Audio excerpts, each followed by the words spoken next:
Anh khoai cua rau mà nó toàn Ồ, nó chưa. chúng con nó có phép trôi rồi à? Cho hai. Đây nè. Nào, rồi. Nhưng rồi nè, mà nó chè để nó hút mùa tụi mi tu nó uống hoa bên nó nữa. Trong Hút mùa tụi mi tu. một tê. Hút mùa tụi mi tu với hàng cây củ cây nhỉ. Còn nó giờ ít khoai á chị này. Thì sao một chút nha. Nhưng mà em kho là suler. nhưng mà em cần kiểu này nó hơi rung rung ấy. Rung kệ nó á. Rau thịt cho mì tàu Tổ. nói mì tàu nhá. Mà nó mày vẫn tao cơ thì nó tao giả cơ thì nó chụp như nè. Một nó ăn gì rồi gì lắm đây không? Nó phải nói là Mà về gửi về nữa. Gần quá kiểu như gần anh to quá ấy. mua sắn hay là kéo sắn Kiểu như nào? hai ngón tay vuốt đây. Vuốt cho nó nhỏ á? Hai ngón tay vuốt như này. Có nhỏ được đâu. Không được hết cỡ đấy. To quá. Tụi nó có tả là có đủ nói gì ôm mà. Dạ ôi hơi lực, dạ ôi rau ôm mà bên nó. Thì mà nói chè của chị ôm gì của cho của tụi mình thấu ôi gì. Ô, cái củ rau này bây giờ củ không? Đó xoay giỏ này.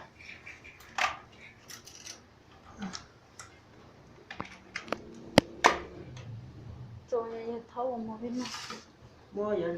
Rồi nó cho nó giàu cho nó lưỡi nó to giàu nữa. Cái đầu tử đi à, có tử đi thầy nên sao chỉ run run nó lấy cái củ cậu ôi có ta. Cái tôi thở sẽ có sai nữa qua lúa nữa chỉ mà khu có miếng chứ. Rồi. Hai một tê rồi. Hai một tê nhẹ đấy hai một tê. Hai một tê nó cắn rồi. Thì cho nó đứng một chỗ này nó quay nó không không rung mà. Em đi thì nó không dung mà. Em đi thì nó thì mới nhìn thấy anh làm thế này đi biết anh làm như nào đi. Nó chỉ có quay ở trong quân nhỉ, quân thì hơi rồi. Hả? Nó chỉ cần quay ở trong quân thì hơi khó nào. Đưa ôi chỉ quay số tông ó, quay máy á. Kể cả sóng không này. Không, máy nó khác. Rồi, nó to mày một tê. Đúng không? Cô. Thì đúng không? Chữ rồi nhá la.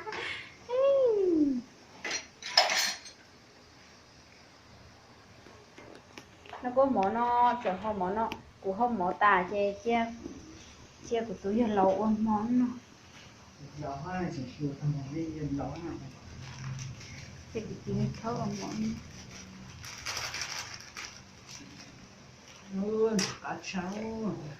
sao tí nó hơi mờ mờ à anh à. Cơm một tí là nó không mờ mà. Đấy cái này nó từ mờ mà không phải em nha. Nó từ mờ từ đấy nét mà. Ông sẽ còn nó quay cái thôi. Nó còn nó gõ. Ok.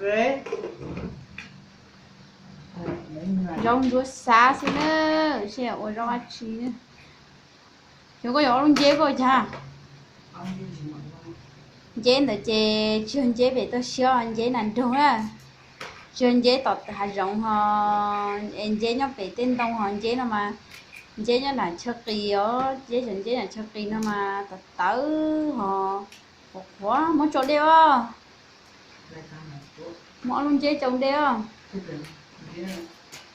nó cá cửa trồng một con cho xe 5.000. 5.000 sau này không mua hai bó luôn 10.000 hay bỏ 10.000. Ý suốt của nó có món đó. Nhỏ quá Ăn được. Không đủ này. Phục ạ. Tôi giờ thấu rồi đâu sợ cho chỉ bao là tê sen chè rồi trả ra cho số nữa dù nó cũng tao nhau thế nào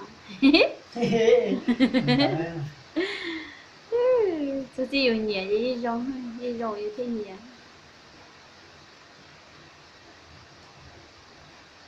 nhưng chỉ lâu rồi vừa là nhẹ nó vừa yên vừa rong như thế nhẹ chứ họ người ta sau cá kia ta chọi cái mũ ba chào của tôi thấu món non nữa có hơi lửa món non nữa nữa mà ní ngon quá ô hơi lửa á rồi từ nửa trống hoa từ nửa ô mà nửa sau ô cũng như xe xe ô như xe mà nó chỉ có trôi á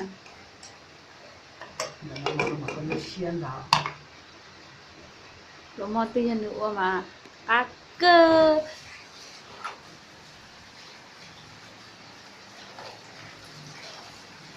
cho rong đỡ ô chợ luôn này chuẩn hỉ uống nó có lùi chứ không có chuyện chưa có nhưng mà lại cũng này là không dễ nó sẽ xả tràn nữa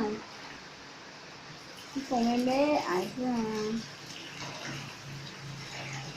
cái xí luôn là lúc chuyện món đó xí luôn là lúc nhà vệ sinh rồi chả chạy lúc chuyện món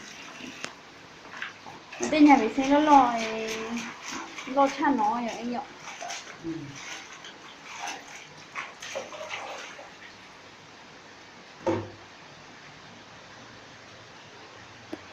bữa tao nữa người tao chè ăn giá gì nó giờ mít chánh ra cho anh chị này mông lòng mông mì chỉnh hụ anh chị nên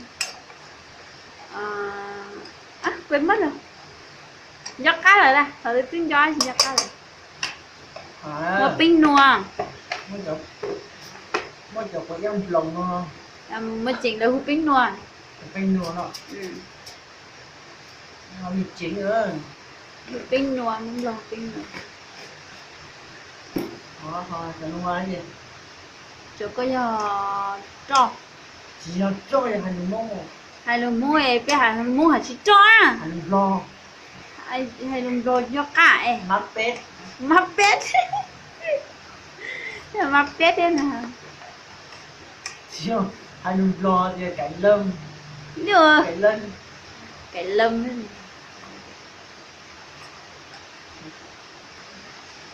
nhắc tấm tên nó thì quay tao có được rồi nhiều tôi mới lấy nó quay rồi ấy đấy thôi tôi chia cho đấy rồi chứ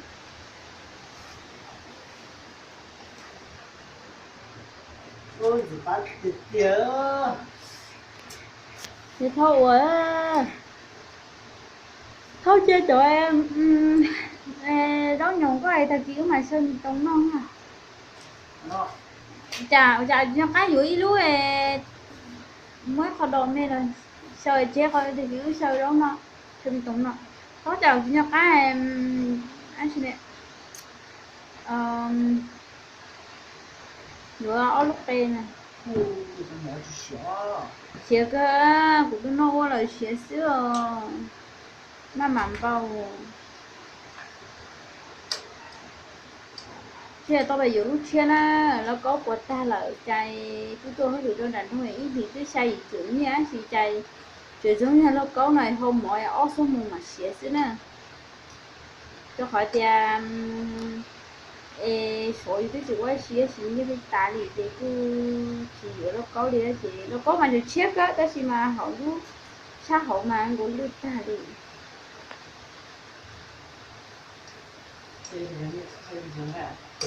mua hai là một cái tên nhập khẩu nó bự luôn tao cưới đấy vậy nó có một dưới sẽ khâu tặng với 20 tháng 10 ra sao nó có bây giờ sau này thì bỏ trả được cái tại sao không dù bạn trái đến này cái ta khi nào đến 20 tháng 10 dù bạn trái sang đây nhá mua hoa về tặng mình nhá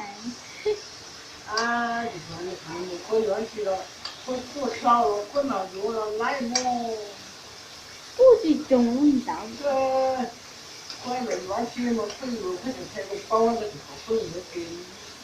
vô ăn lòng nó vừa nhỏ vô chỉ có vừa dàn có chi nhà nhà vừa cái ho rồi giờ có vừa tuổi có là có chi nhà có chi cả vô na vừa cơ tụi em phó xe hậu á có cái tiền giống tụi khẩu tụi có thật lớn lấy là xía là gì cái thằng nó chả chiếc cứ cho nó hậu đó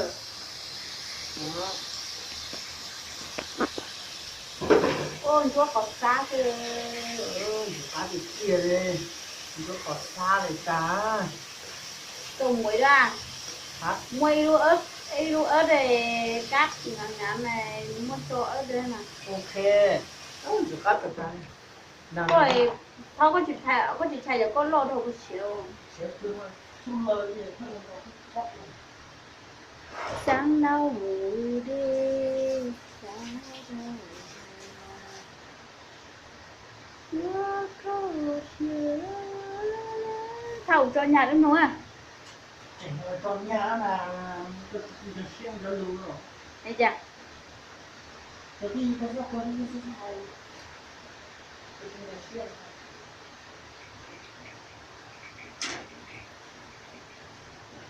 ê cũng kinh mù chê của đầu tiên nó quay của tôi biết thao sao miền đúng mà chỉ đu liao nó có khứ cả anh tiêu hay thế à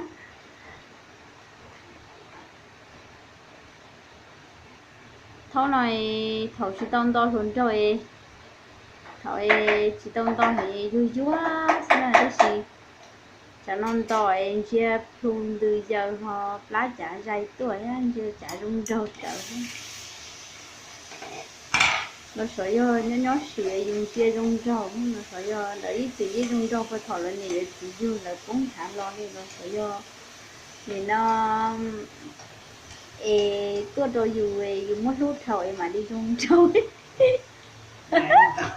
anh ta ê dù mới lúc thôi mà đi rung râu là có gì mua đó chỉ dùng đâu phải nhau gì hết gì gì à còn đốt chia dù mất tu rung trâu mà rung trâu là nó phui chỉ mua giấy luôn muốn đi họ chúng mua giấy luôn có căn dầu đi bên mông hải đi họ rung trâu dẹp lá chả dày gì đó đây cái cho mà nó lá chả dày chở vậy nè nó gì mình hãy cho nó bao chỉ đi cỏ thôi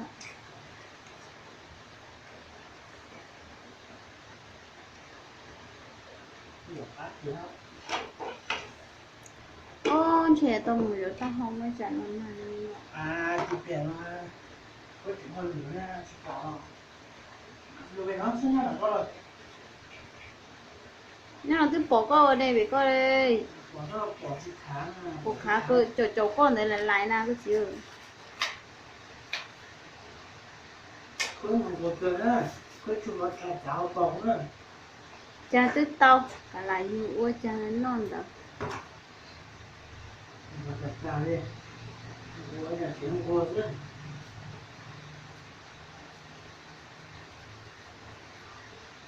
cái thật cháo bóng mà cái đấy sáng đi nó ok nó xong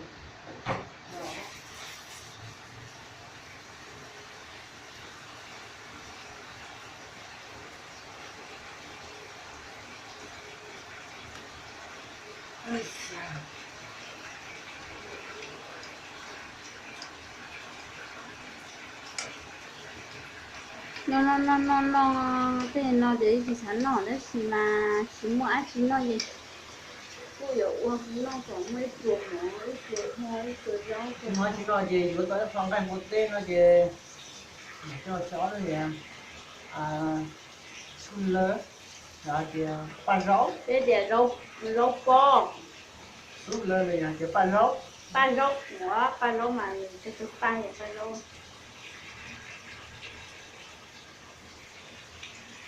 giờ chỉ xuyên gai thế bữa không có tôi xuyên giờ chỉ cứ cầm đi sốt cho nó mà nó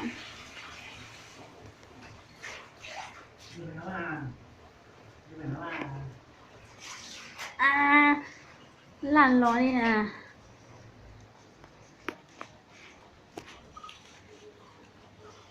Để tháo chuột rau này. Wow.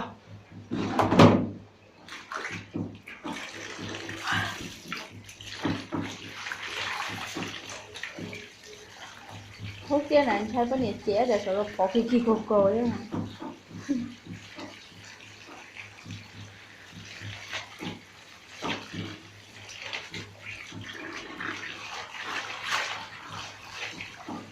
Châu vũ á chứ.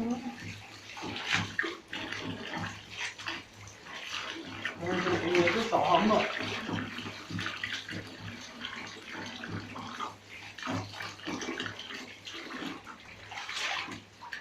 Nên nhỉ nên chỉ nó đang chỉ như nào.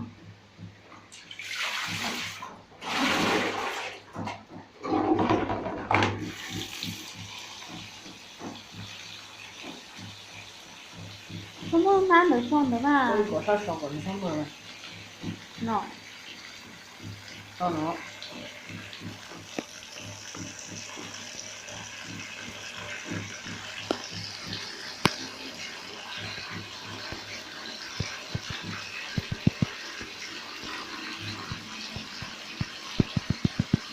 Có được đâu. Nè.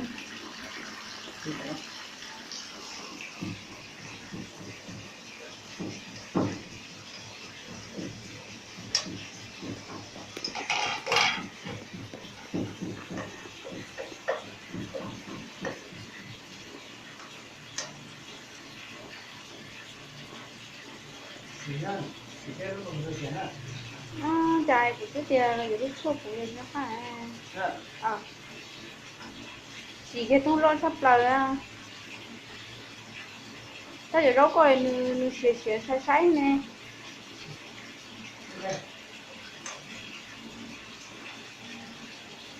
Không đâu thì nó mất tàn à. Nhập cỡ. Ngon nữa đã. Nó nè. Ô, cá cười thì ô, rong rua có sáu, nó có thử. Anh muốn cho luôn để cả mai rồi con đặt trắng.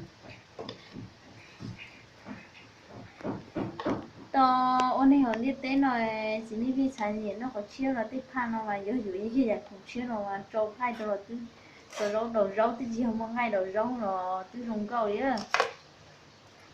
Để bây giờ cho nên thì chỉ nên hiểu nói anh dù thì giờ bố cụ như thế sáng thì chia thế. Con giải đấy. Ừ. Cho nó tập ôn đùa lại. Tao có vậy thế hay. Bây giờ phía sau thì nên đâu có nhà nè. Phía sau thì nó để chỉ có là. Ôi dồi, chỉ có đi tiền không dữ. Chứ cái chế còn ở luôn đó sáng nay cho nó hậu. Cho đi trong này. Khó cho chứ. Chỉ khó. Ăn thầu à? Nó xịn đâu chả để gì trong đó. Không nói. Ăn chọc đỡ. Ok. Ủa trong đó chả hả? Trong đó chả thì chỉ tao có hậu xe nữa.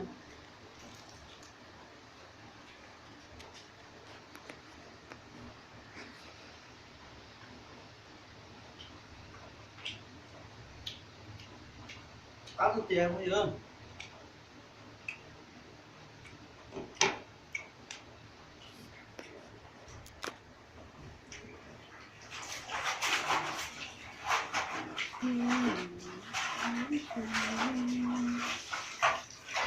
Ô 19 phút rồi tao bây giờ phút tiêu có chịu.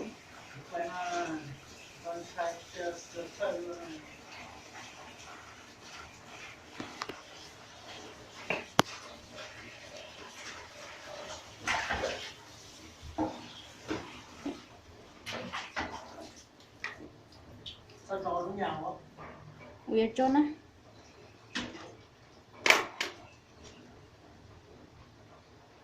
Sẽ không nói anh chỉ mà sẽ đúng mà. Tôi tối rong nó có. Tôi chỉ tao bật nó dưới liệu. Em là mà anh chỉ mà có mà tôi chỉ tao có đúng mà coi. ví dụ tôi quay rố nó có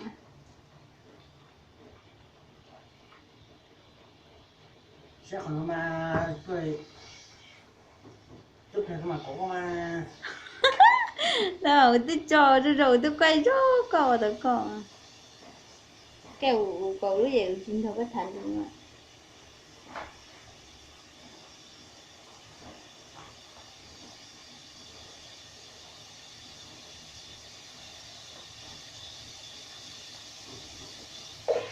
ô mình chỗ ui nó thế này chỉ tồn rồi chỉ tồn đó mình có cho chân đúng không đúng luôn đây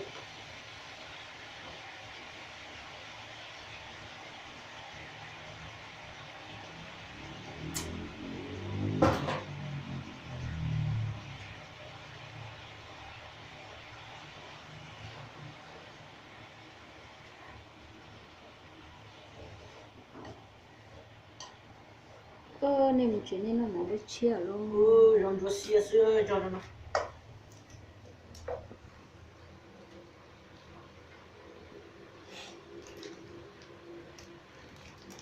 thay lấy đồ nó mà rau chua luôn con dễ phát nó xia nó này này mông này con chế rồi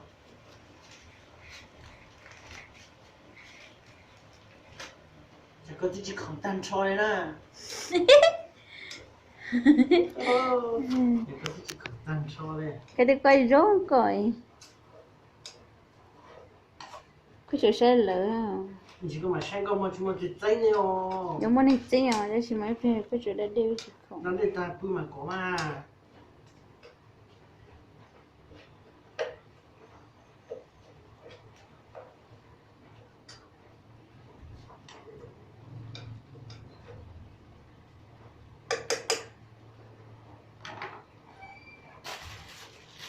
rồi bây giờ chỗ mình chê này nhá lan nè trên móng rồi dê nhá lan sao chuyện dê mua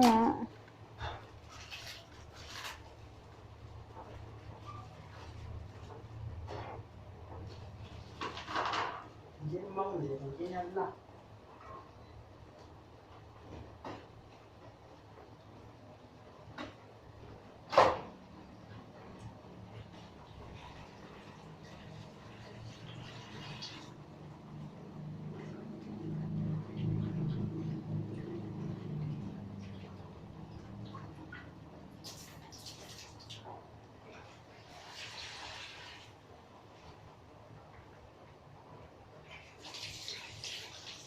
cậu nó ba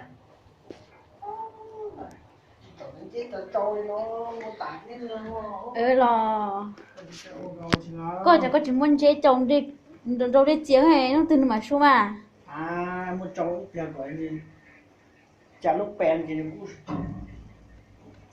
chắc có chỉ trâu hơi tác thử của nó cho à à nồng của chị hai mà chả na đấy lo nhưng có thể thì không có mà sai không mà chả ổn lọt nó nhiều đấy có hôn cơ mà đấy có hôn đâu có buổi cơ mà à một cái là để nó có bọc của thêm mò nó tì là tao nó từ thì lo này quay ra cho thì lo thì nó này một nó khó là nè tao đặt ở đùi của nó có sự tông là nó sai thở này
cái kia này bán này Ừ.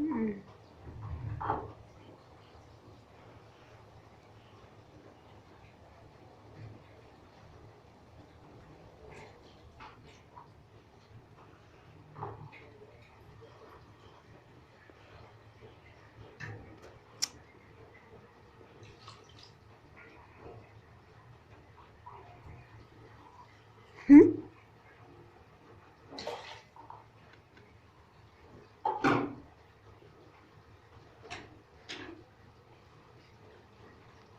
cái thằng giết chỉ xuống cái đồ xe đấy Họ đúng không sợ tôi xua nhớ nhớ biểu có đồ xe nó mi chúa có chú cha không ôi chị cha gì y lui cha không chị cha gì cái gì ô dễ giàu tiền ô sao trời mà ăn trò lời nói gì đấy này giàu tiền rồi ôi sao là muốn lấy lời tôi cho mà có sao không của nó thật đấy ôi chúa chúa ô người ta giàu tiền thế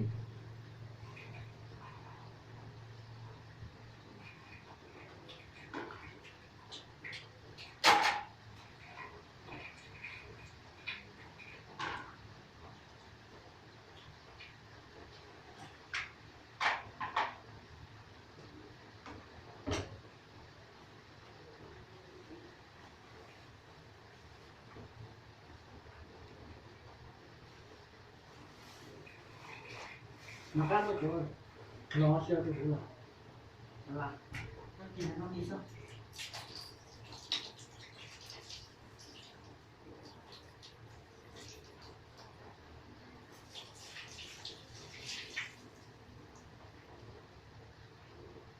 à một con nhiều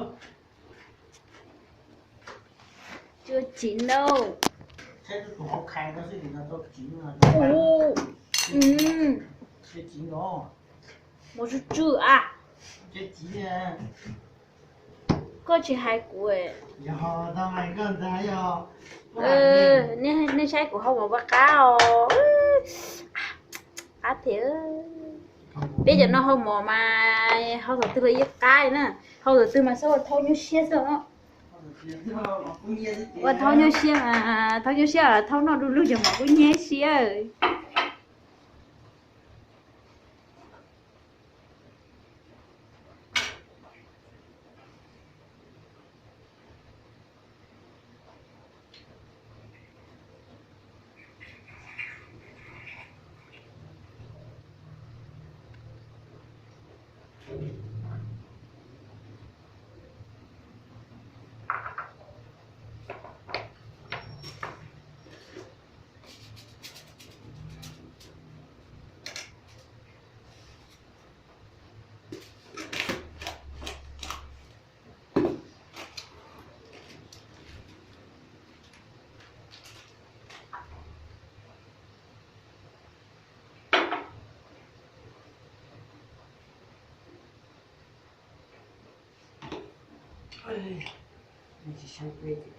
sai tao nói là rau sườn chê rồi ô rồi nhìn dễ nhiều khó chơi phải tôi xả liệu nó giờ dễ này kỳ chấp là nó không nhớ làm mà tới tới họ tiêu như chuyện trên nó kỳ chấp lấy chỉ nó biết chuyện dễ tốt tệ để lúc mấy khi lúc tung nữa chuyện dễ lúc nó ta chỉ đi lui chia lại chỉ lui ta chỉ chia kia rồi đi lui chia lại chuyện dễ mà dễ nhớ làm là hành này bao nè chồng già thế có một chuyện dễ có sao chờ tí này cả một canh xô chẳng biết một canh xô dễ nằm trong mà chỉ kỳ ta đến lúc mẹ mẹ quá tử rồi kỳ chấp lại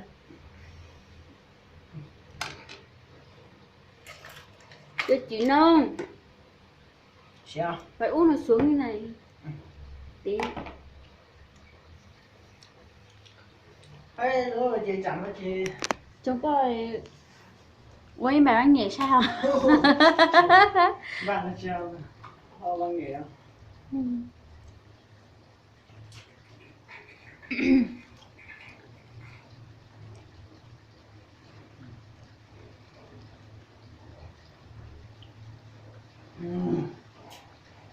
chỉ mà có luôn mà thì con là có luôn rồi nè. Mình cứ tưởng có luôn trên chết cậu à. Có luôn thì không có cho chọn thì có luôn thì chỉ có lên nó đấy, lên nó là phải có luôn mà. Nọ nơi của lúc nó chị của trợ lò một sai cho em lỡ nó ôi youtube nó thế chị của tôi thấu về cha có em cũng sao ôi là em cũng làm một nó đó xí mà là ôi youtube nó chị cũng cú lộ gì cưng cầu liên này chị của trợ hai cái kiểu nó thế cái sai cái quay thâu thế cái sai nó thế nào cứ chấp lời đi họ chẳng bao nhiêu á cứ chấp lời à nè cái quay video rồi thâu theo cái ôn này mà cứ chấp lời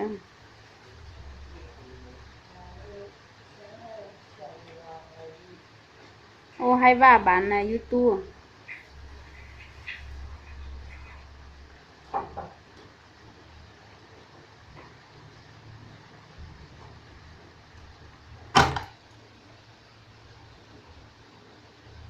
cái gì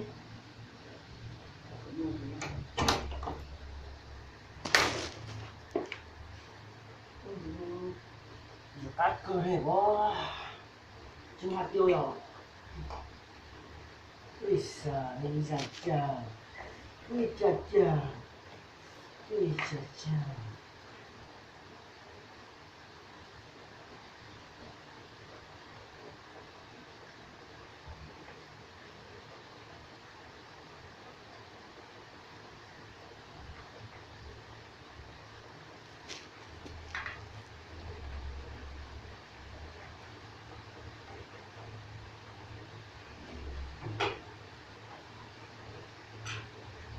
Nó thì nó sẽ xuống ra. Đây.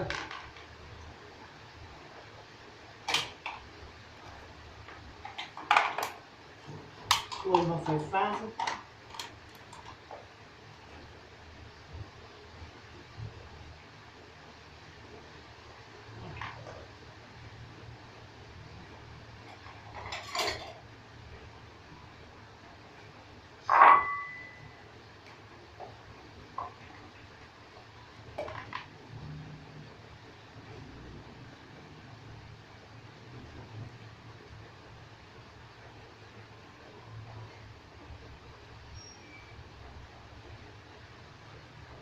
Nó ra khe nó khe tẩy tôi này. Nó khe được tôi lúc là nó chỉ để trong cái hộp của nó. Và xem hả nó.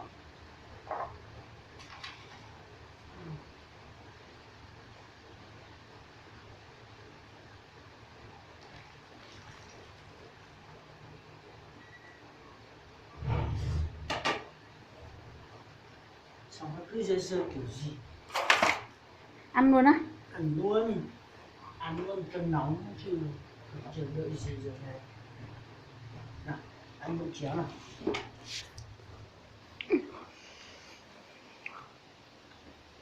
ôi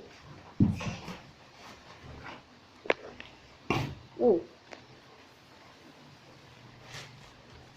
nó mòn ơ mà nó chơi thì như lâu ở trong món nó cắt cơ nghe cắt kia cái mà cứ cái có số tốt cái sẽ nhân lông Ôi quên rồi, con là cháu để à, cháu để.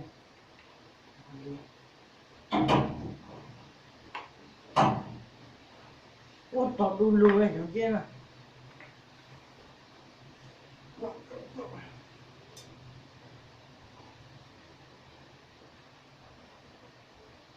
Ê, nổi mọt nữa.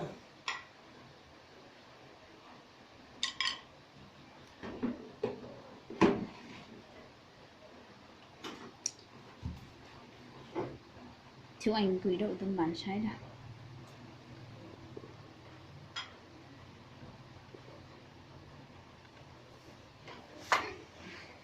Rồi tôi chụp.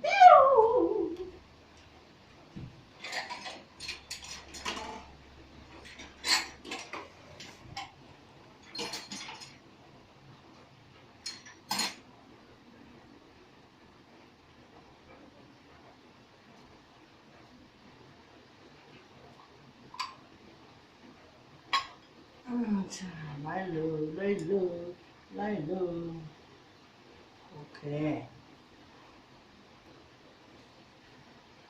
Ok.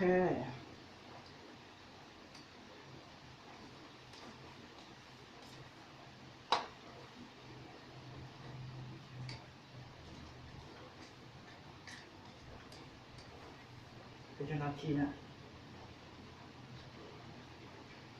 cái cho nó hay có Yêu trời nè. cho nó chi rồi Cho nó. Gì trô tinh. ô cái chỉ hiểu cho lùa cái cho nó chi nè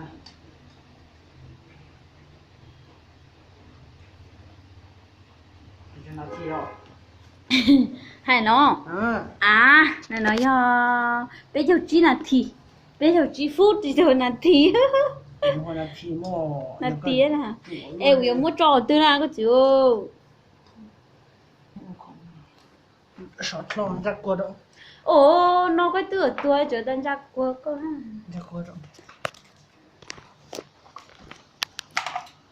chỉ có nhiều cả cha thì nó tung ra này ồ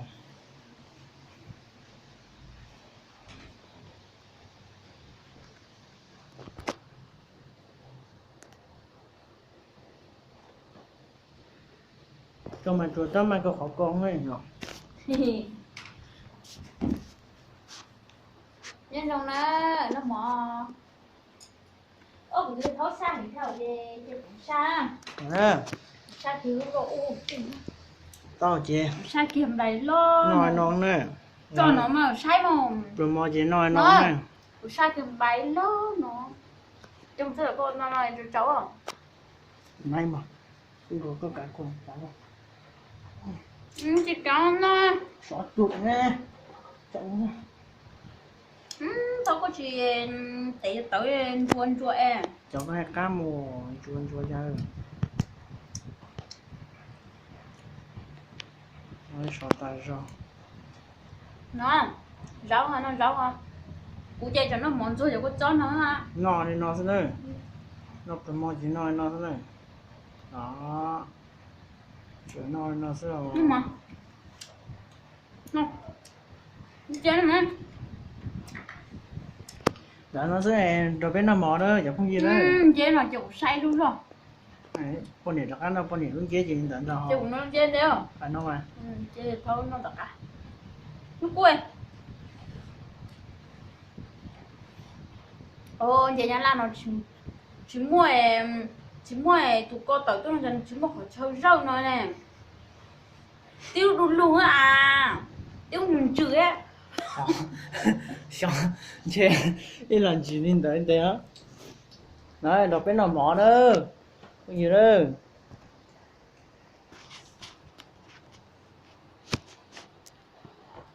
Xong cảm giác nó rồi đấy đọc bên nó mỏ đó đọc bên nó mỏ không có một phần mà đó mà không có xe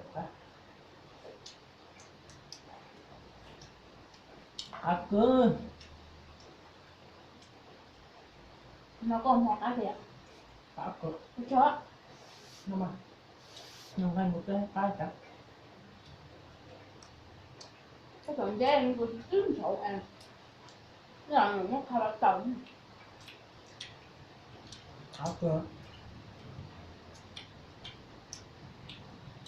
Trong nhiều nó không thôi rồi. Nó có sạch sẽ ra. Nó biểu tiên nó cho hay chỗ trong nó đâu có trứng không có liên quan thịt nữa này.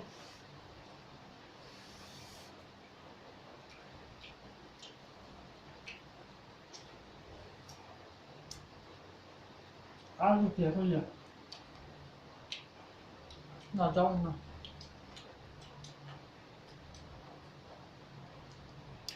Nó là đưa nó chè nấu được thịt sang tay em.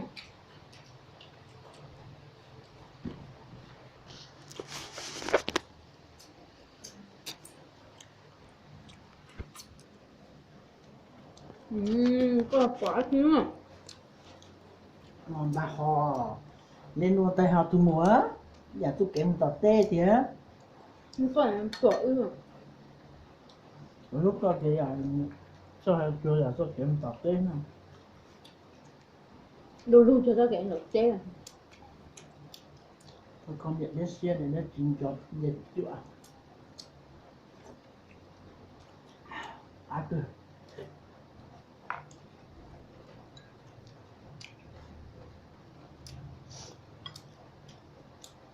chứ nó còn sâu quá.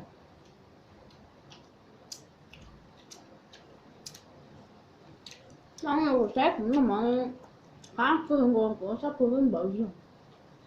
Nó còn đau rồi. Nó là rồi đó. Một cái nhà ăn là chua ở ngọt rồi. Thế quay số để cho lưu khán giả rồi. Nó chưa. Cứ quay xong đó. Vừa cái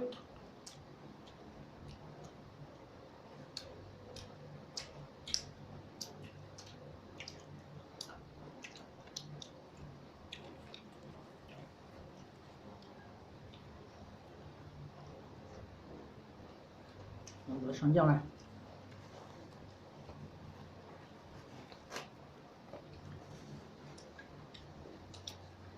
Ê, này chú nhá là nó mất tay ô con. Nói lên dê trên nồi chả rồi. Lên dê là mình ta cứu nó Cả thố nó tay của nó đi ra. nhìn chịu rõ. Chứ còn dây đừng chứ ha. Đó, mình chịu sắp lại. Dê là làm giá trên này. Tôi bảo anh không trả lùm không bé hơn giá khỏi chưa. Rõ chua. Cho mấy hộp cả luôn à. Nè. Cái mà mình chỉ tự già. Nó tự ra chưa được nói. Thế tự ra khác. Nước của nhung. Nước ai.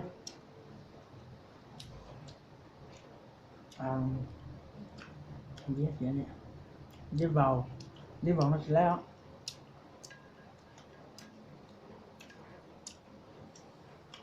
Dễ vào nó lấy cửa. Dễ vào trời cao nó lấy cửa. Dê xài. Dễ xài muốn dễ xài cho nó nhé. Dê xài nó trong mò cho có nồi ăn.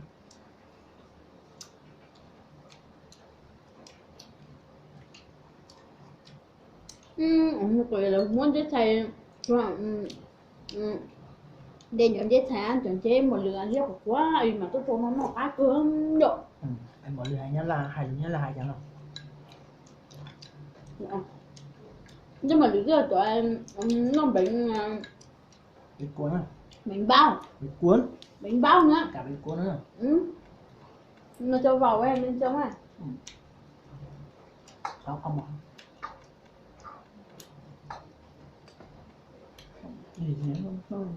Cái hồng một bạc à. Ăn chưa? Ăn gì vậy? Ăn cười thôi rồi chào rồi. Ta hai có gì học ăn vậy thôi ạ. Dạ. Thường chê bà chuyện chê du chê toàn chú khách còn cái hồng một bạc ăn. Có đánh. Con à. Con nhìn chú cái hồng một bạc ăn. Cái chuyện này cái hồng một ăn cái bên chú chị có hồng một cái nó cái mẹ có chị tao một cháu cái chú cái hồng một cháu chị cái mẹ có hay thầy ơi cô hồng một cháu cắm khâu xong giờ một vật liếng à cô hồng một cháu cắm khâu hay nó dòng cháu nó to cắm khâu này mẹ bây giờ một muốn lút khâu có nó tao đâu hồng một cháu bên nó thôi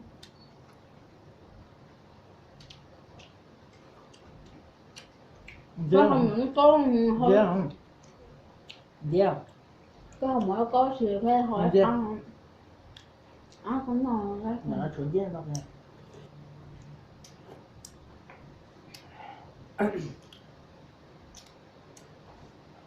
nó sẽ nhớ trong tôi cũng luôn như vậy trong tay mà lúc là rồi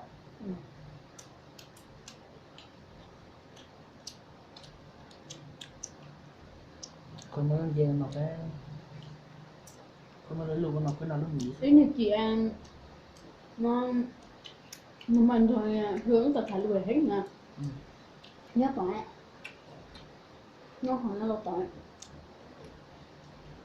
nhớ lại trò tại rồi nó tao tại ý phần nó lòi ốc chỗ ok chọn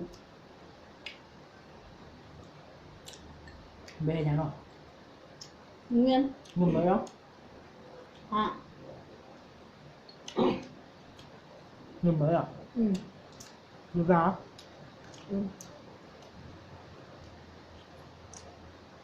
từ từ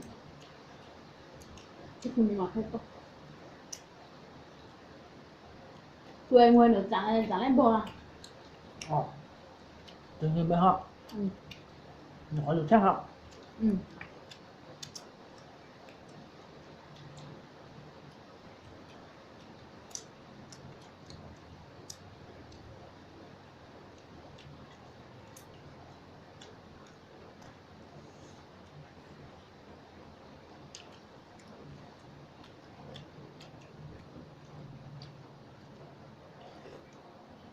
cá cứ Với tôi có được kinh. cái học sĩ mà dùng chẳng hòm lé Thôi rất một trắng. chốt này nói hòm lé Ăn trắng. Không gì đâu.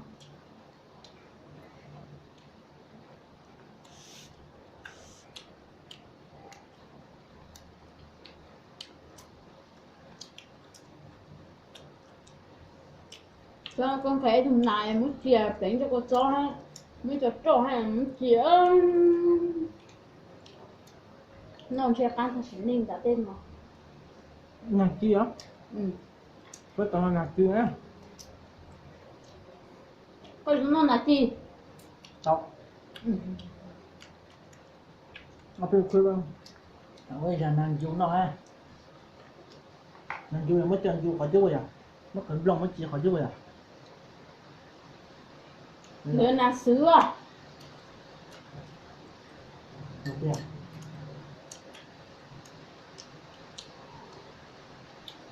Có phải trẻ có chí thùng nào đâu mà. mất cứ mò là gì là mất trong Mất chỗ mà nó tỏ phép chỗ mà trẻ mất sao chút lọt số sao nó trẻ mất sự mất còn có những mất sữa hoặc thổi ấy chỉ thêm gì mà. mất sự là thì mà tao lo Còn có cái trái hoặc thổi cô mà chỉ sao nữa. có mất tròi Còn là đúng không? Trên sao cũng sao mà trên cái con chuyển không dễ chứ là nhưng mà cũng đông sữa hả? nó lồng chuyện đó gì Lúc đó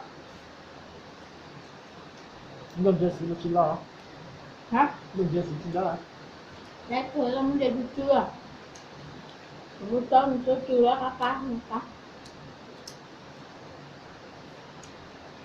thì có mình vừa đang nào nữa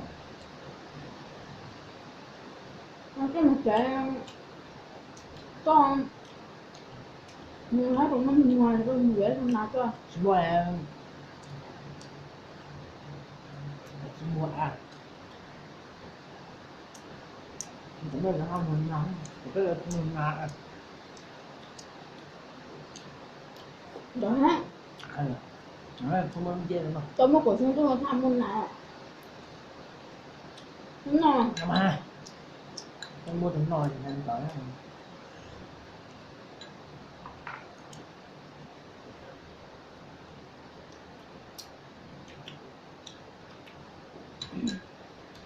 Chẳng là ô thế của khác mấy chúng mình nán mà chúng mình nán cua liệu. vì mua hết rồi mua thì không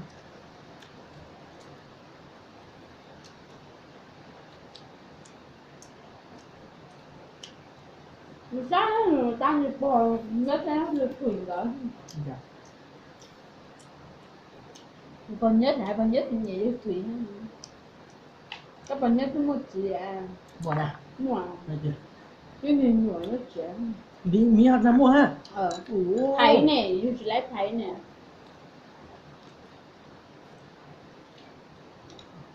bây giờ chỉ dùng nước ok nhé Làm đâu không? nước một chơi nước vừa thì phá Vậy.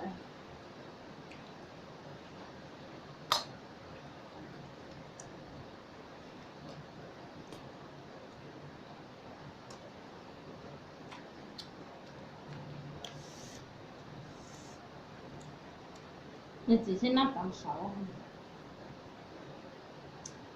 Nhưng nhiều cái bộ tốt rồi. nhất một gì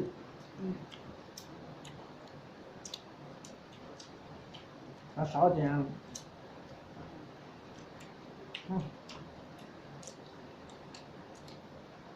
Dạ hơn tụi anh trai ha.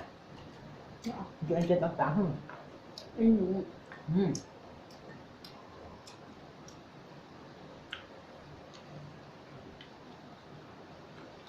Anh đừng mà trắng anh trang của anh lâu lâu không? Anh khứ đâu. Mua thì họ giờ giờ dùng gì á, khứ cười họ. Nên còn tổng ba thằng chứ Họ họ từ chị ra nó 87 rồi. Nó bảy là nó 6 này. Lúc là người những chỗ nào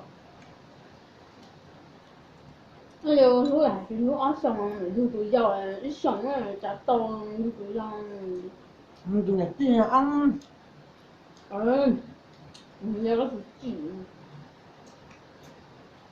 chị chị chị á chị để tin một cái để tin một cả sáu nè ừ. chọn một tin một thứ hai một tin một cả sáu tin một thứ hai rồi đừng quá cái chơi lâu thay rồi đi chị ạ nhà tư giả như có tả trên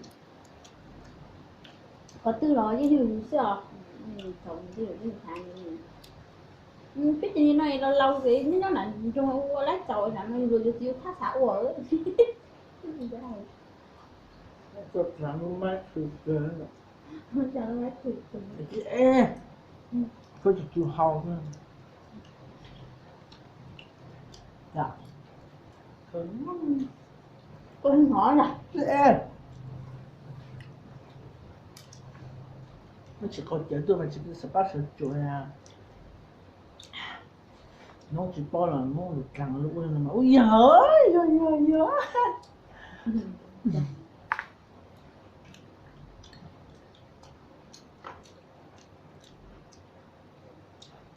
này ca cửa thổ tư hồng gì ăn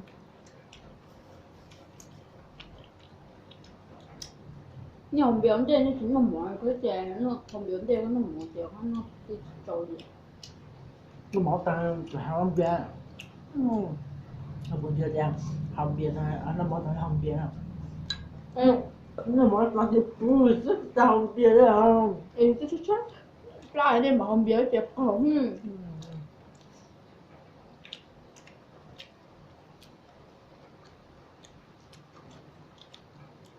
nó còn không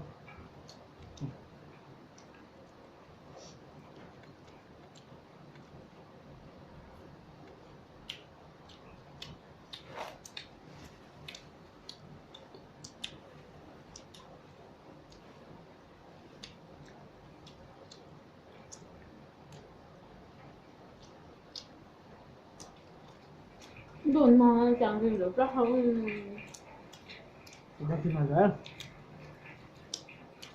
nó ký hết tập ký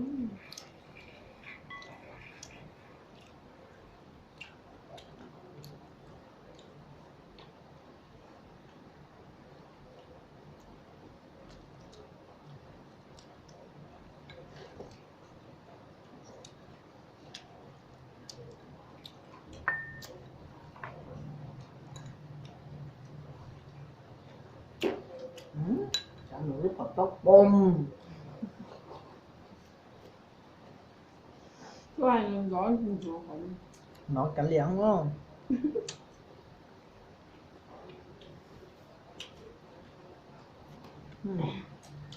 cũng như xếp thầu cái chuyện nó nó được chọn nó không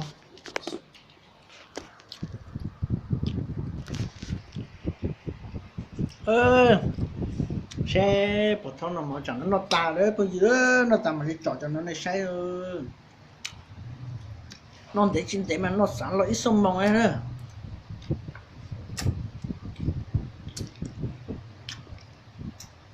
có nói được tới nít của tao nói nó chín để mình để nó xuống ta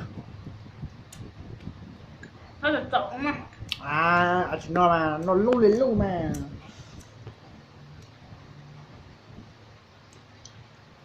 sao vậy khó Hơi tè kia.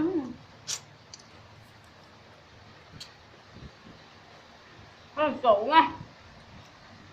Chả nó tài thì chỉ nó chỉ dù quay thì tôi nhận chế nó ha.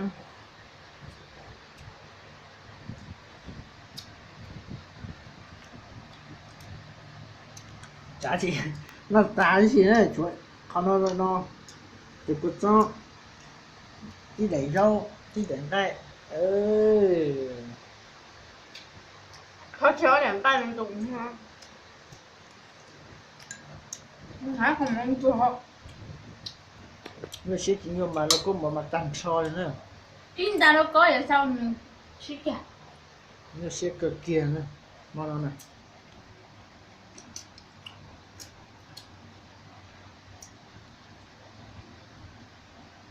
Đây không ạ?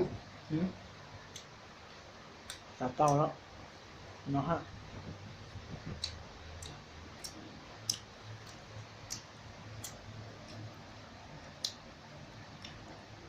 Không. Đầu tiên một tháng có sao được rồi. Em không có nó mỏ lọ. giờ có cái món nó tên lẩu thau quá chứ chỉ nó lọ cho một rồi nên mà chỉ tao chết cháu nữa hai người mình tao chết cháu Hải có hải trắng chỗ trắng. giờ cho nên nó lọ này một rồi này ô tao nó lửa nó mệt đi tao uống nhầm tụt tê vậy nhầm một tụt tê cứ sẵn nó ít giá rồi chạy lại rồi Em ở hải nó cua. Đúng chưa? Nó nhau. Sao mà xài nó nhau không có rau á.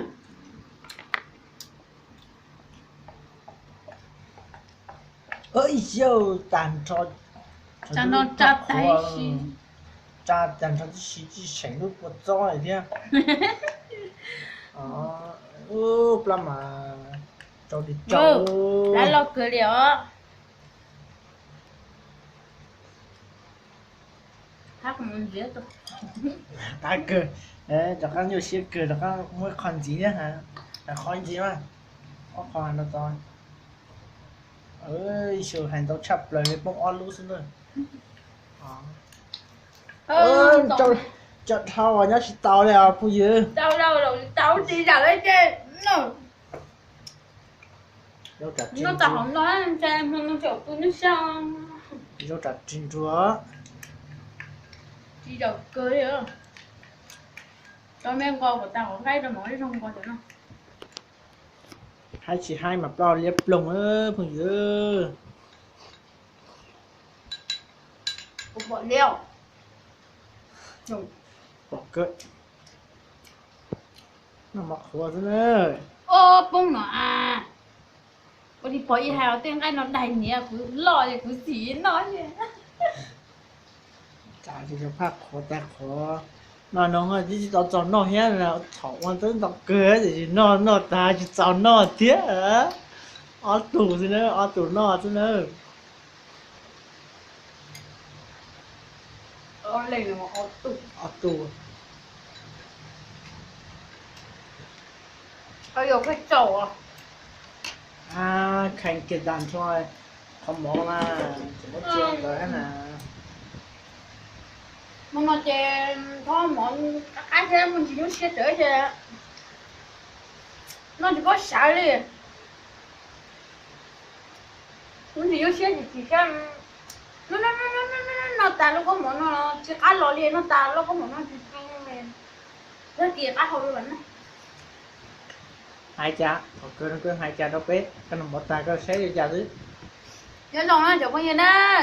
Mà nó chè tụi tôi thâu mỗi nó chè cá chè nó ta chè tụi cho cả rau nó chè từ vì cho khỏi đẹp vì thôi nhà nó cả rau hành á rồi thì nhà nó cho em trong lông sư cho cả nó mà được cá gì trâu hả chị nó tàu á chị ô tụi cho đó nó chỉ mất chiều bao nó kiếm à chỉ mất cứ gì xé mà nó còn có hai cha đó ít chồng được cái này trai chỉnh rồi cái đó tỏ sai ôn tôi rồi cho cái hả nó thôi có chè ngon cái món nó ta gì em nhưng mà mấy cho nó sẽ đây nhớ rong đó em tất kỳ sẽ là mà hoa chậu món nào muốn gì hết nữa nó tải về nó này cũng biết nó đi thải về cũng biết dạy cô cho nó chế tiểu của hắn nó tải cô cho học tiểu từ cô cho thì phần cô đầu cho tiên chụp đầu không ừ. cái thải lúc kia nó tư nó chỉ nó tả ho nhưng đó nó nhớ giống chồng không gì nữa chỉ Ai dùng cho đi nên thải là đấy. nó mua rồi nó xin nữa cứ nó này